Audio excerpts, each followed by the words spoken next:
Hey guys, this is an old video idea that I had, and right now, kind of out of ideas. But that doesn't matter.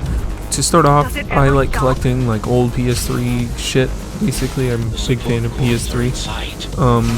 When I first got my PS3, I had a controller that came with it, and I got it refurbished. I got it at a brick and mortar store. And I only found out the controller was fake because when playing platformers or FPSs, the controller was really sensitive. So I'm like, oh, is this a common problem? I ended up looking into it. It's just a problem with the fake controllers. I'm like, oh, okay, so I'll get a real controller. And at first, I looked at my controller and I'm like, huh. After seeing some pictures online, this looks like a fucking real controller. Like, it's going to be hard to tell the difference between a real and a fake. Now, I'm going to show a picture, but never mind like the actual like base color difference, because like one of them looks a little more gray. Imagine if it didn't, because I think it's just from the light, because they do look the same color. But looking at it, it is hard to tell the difference which one is real and which one is fake. So the first thing I should do, just as any other sane man, is turn to Reddit. Now when I turn to Reddit, like how to spot a fake and stuff like that, they come up with nothing more than just color differences.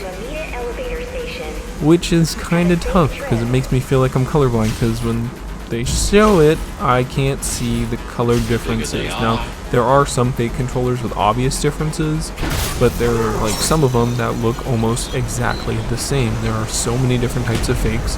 And another one that kind of bothered me was there was a post talking about fake, like they don't have 6-axis, which is, if you don't know, it's the ability for like motion controls on the controller. Like if you turn the controller, it turns like in the game. So it says the fake ones aren't supposed to have that. Mine was a fake one, and mine still had that. So it's like, it's really hard to tell. Even when you actually have one, you're gonna have some difficulty telling whether you have a real one or a fake one. So I'm gonna use this as a prime example of kind of shopping online. Of course, see a nice DualShock 3. We're gonna go straight to the reviews. And when we get there, we're gonna see some things that don't match the picture, I should say. And this, like I said, this kind of sums up just Amazon, eBay. eBay's worse, but Amazon, any place that has like third-party sellers that are supposed to be a bit more like verified.